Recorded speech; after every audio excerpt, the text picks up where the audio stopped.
My name is Dr. Michael Henninger, and it's spelled M-I-C-H-A-E-L, and then H-E-N-I-N-G-E-R. Good afternoon, Dr. Henninger. How are you? Fine. Are you currently employed? I am retired, and I have kind of part-time job doing a little bit of what I've always done. Okay. So let's first talk about your part-time job. Where's your part-time job? Okay, my part-time job is over at the Cobb, at the Cobb County Medical Examiner's office, and I work about maybe 7 days a month. And how long have you been with the DeKalb County Medical Examiner's office? Since I retired from the Fulton County Medical Examiner's office, which was in January of 2023. And when you retired from the Fulton County Medical Examiner's office, how long had you worked at the Fulton County Medical Examiner's office? I started in 1995 in July, and so it was about 27-something years. And if you could tell the jury about the responsibilities of the Fulton County Medical Examiner's office. Okay, so the medical examiner is a government agency. It's fairly small, and we are charged with investigating suspicious deaths or violent deaths. And so we have a process and a team that does that. There's about 40 people that work there. This team includes investigators who go out and collect information. And some of them are cross-trained, either, we're police investigators and now work for us, or, there's a lot of overlap. There are physicians like myself who conduct autopsies and other examinations on the remains of deceased individuals. And then we have a lot of administrative people that help us prepare the information that we gather. And then the biggest part of this is sharing that information with interested parties, which one of the top of the list of that is the attorneys, the prosecuting attorneys and the defense attorneys. Then also there's family members who are interested in this information, or life insurance companies, or public health departments. So all that information has to be shared. So that's what my role in that. I was a physician, and I did the examinations and then also reviewed all that information and summarize that into generating a cause of death and a manner of death for the death certificate. And if you could tell the jury, what is forensic pathology? Okay, forensic pathology is the subspecialty of medicine that I practice. It is a branch of the specialty of general pathology. General pathology is it's kind of a visual type of specialty, and it's basically looking at tissues and determining diseases or injuries. And in the general pathologists work in hospitals, and they're looking at tissue, often under the microscope, to see if it's cancer or not, or if it's inflammation, or diagnosing diseases. The forensic part of that, forensic means of interest to the public or the court systems. So forensic pathologists are involved in this kind of pathology. It's likely to come to court. And so we do autopsies, and we investigate violent deaths, homicides, suicides, traffics, overdoses, drownings, any kind of non-natural death. And we also get involved in some natural deaths, especially in younger people where the death's unexpected and they don't really know what's happening. So and it's a small specialty. It's probably 500 people doing this in the United States. And almost all of us work for government, county or state governments. And if you could tell the jury about your educational background training in the field of forensic pathology. Yes. Okay, I started out at Utah State University, and I was a biology major, and I received a Bachelor of Science degree in biology. Then I went to medical school at the University of Utah, and I received an MD degree. Then I went into the military, and I went into an internship in internal medicine at Keesler Air Force Base in Biloxi, Mississippi. And then I spent a few years practicing primary care medicine at the same place. And then I went back to Utah, and I did a 4-year residency in pathology, general pathology. And then I did a 1-year fellowship in forensic pathology. And that was, the fellowship was up in Minneapolis, Minnesota, the Hennepin, and Hennepin, spell Hennepin. They usually ask me anyway. So Hennepin County, and in Minneapolis, I did a 1-year fellowship. And then I came to Atlanta and I started working for Fulton County Medical Examiner's Office in 1995.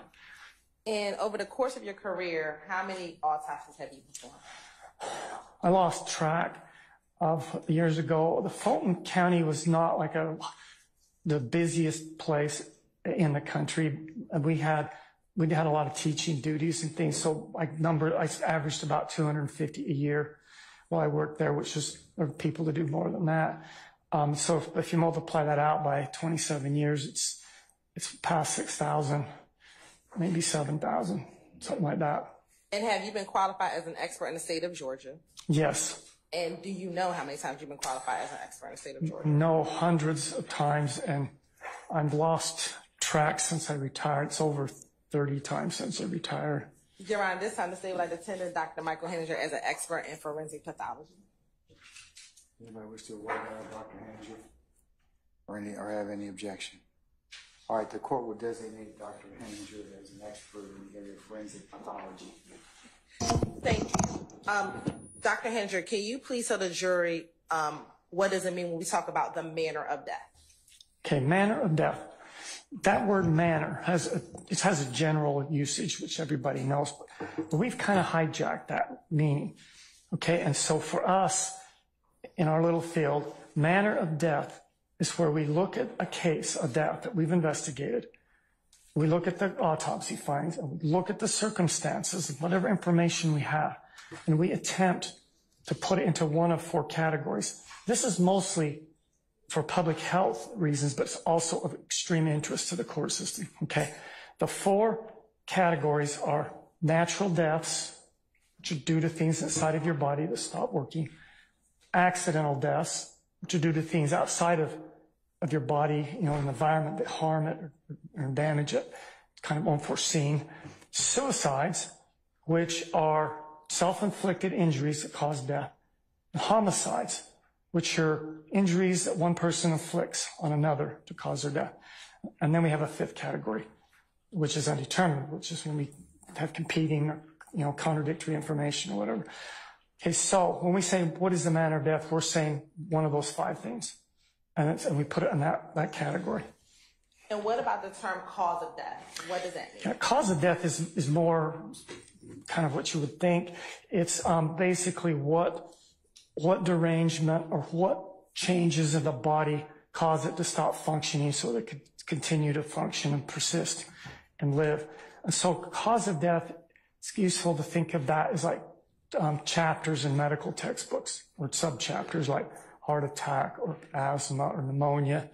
And if you look into the forensic textbook, it's going to be things like gunshot wounds or stab wounds, blunt trauma, drownings, drug overdoses. Those will be causes of death. And in your position as the medical examiner, have you heard of the term soot and stippling? Yes, I have. If you can tell the jury what's stippling as it relates to what you do. Okay, so soot and stippling refer to findings that you see on a body when there's a gunshot wound, okay? And there's 3 themes that come out of a gun, maybe more, but when it's fired, obviously a bullet comes out, okay, and flames and, things like that. But behind the bullet, there's still some of the powder that's not burned. And it comes out as little flecks about the size of the head of a pin, and they can travel for a few feet, and they can have pretty high velocity when they first leave the gun. If those little particles of unburnt powder strike the skin, they create these little injuries that look like pinpricks. So they're called stippling. And then after the powder's burned, it creates smoke and basically that can be deposit on the skin. That's kind of like, like the stuff you might see if you're around a campfire or something. And that's easy to come off. It doesn't stay there very easily, and it's hard to find. So the stippling does not wash away. In fact, after a day or 2, if the person survives, it starts to heal, and it's even easier to see. So those are two things. Now, the reason those are of interest to us is because this doesn't go very far away from the gun. And it depends on the gun and ammunition. But it may only be probably on average 3 or 4 feet, and maybe a little bit more on certain guns. So if you don't have any of that material on a person, then you can say that the gun is further away than that. If you do have that, then you're pretty sure it's closer. And like everything, it's not perfect. There are times when you can be closer but not have the sort of stippling, like if there's intervening clothing or, things like that. But it's a tool to try and figure out how close was the muzzle of the gun from the person. And it's not perfect. I can't say, 100 feet instead of 150 feet or 1 foot instead of 5 feet. I mean, it's not that accurate, but you can kind of put it in 2 boxes, where close or further away. And then this is probably not as relevant, but if it's contact, that also has features that you can see because it's all concentrated right there. Same process, but it's in one spot instead of scattered. So those are the 3 categories. Thank you. And speaking about gunshot wounds, when you are categorizing gunshot wounds, can you tell the jury about the difference between a perforating gunshot wound and a penetrating gunshot wound? Okay, so this is another instance. We've taken 2 words that mean similar things and decided to define them as meaning two things, okay? So each gunshot wound consists of an entrance wound where the bullet goes in, a pathway where it goes through the tissue, and then an exit wound, or if the bullet doesn't leave the body, a bullet. Okay, so and the ones that have an entrance, pathway, and exit, okay, those are called perforating gunshot wounds. Those that have an entrance, pathway, and a bullet are called penetrating. Okay. And they're easily confused. And when you say they're easily confused, why? It's just easy I mix them up myself when I'll be talking. I realize I said that wrong. The 2 words are similar. So, but they're useful because they tell you where they're really useful. Is when you start looking at a case and you got a bunch of holes and you don't know if they're entrances or exits. So you got to figure out the entrances and exits. So then that's where they get to be more useful. But once you get to the end of the case, you've got this all figured out, then they are what they are. When you perform autopsy, do you document your findings? Yes, I do. And how do you document your findings?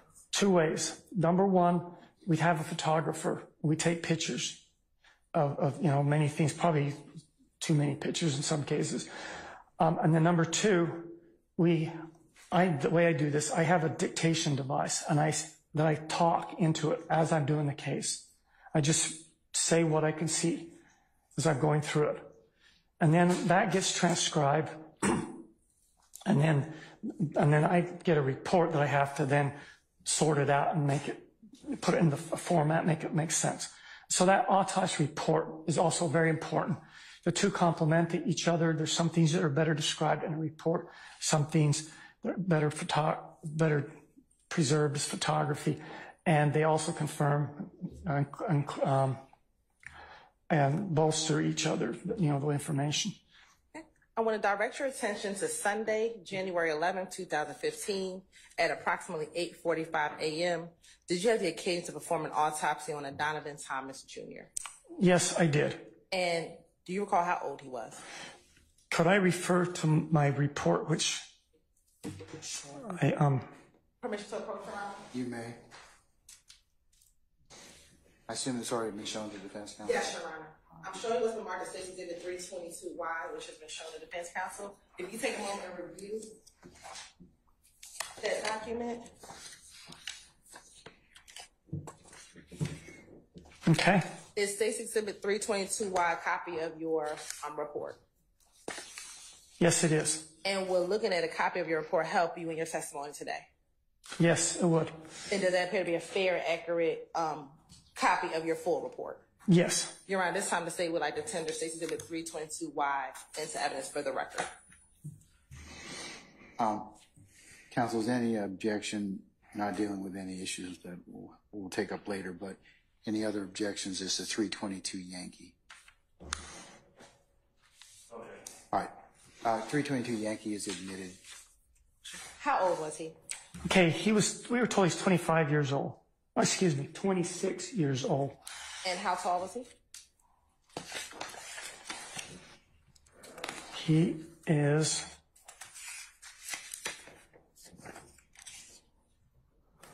okay. We measured him at 75 inches, which is 6'3", and he weighed 332 pounds. And did you document his autopsy in the same manner that you just discussed with photography? Yes, I did. You're on permission to approach? You may.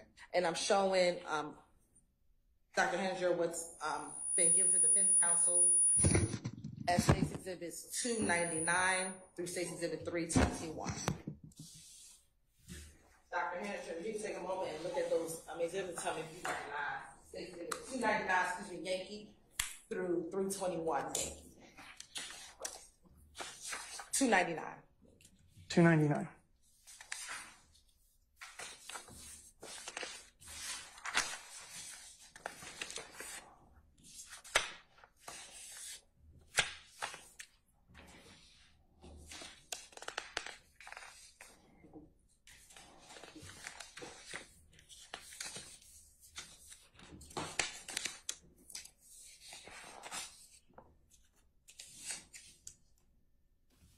Okay.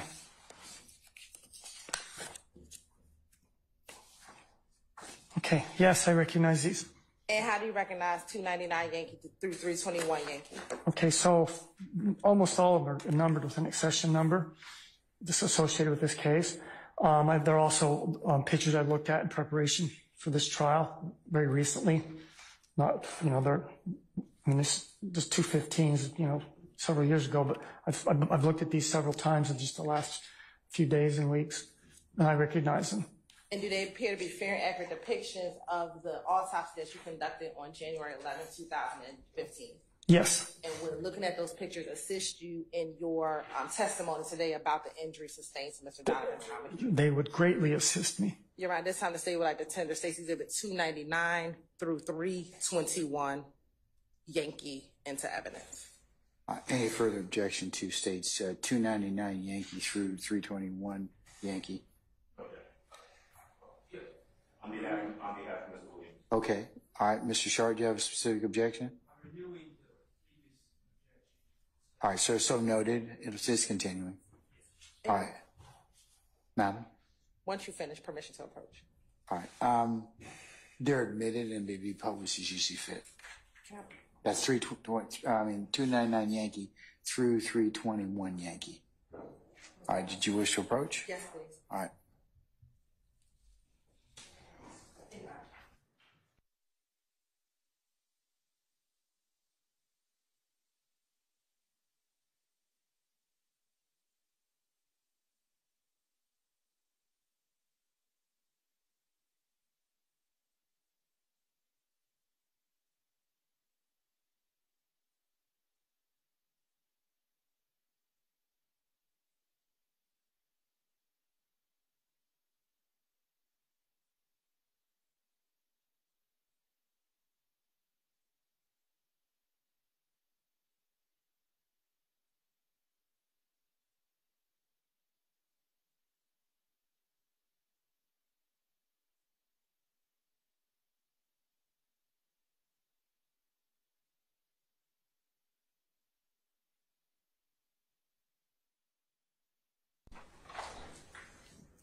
Dr. Henninger, we're going to take a comfort break. So about 10 minutes, sir. Okay? All right. Ladies and gentlemen,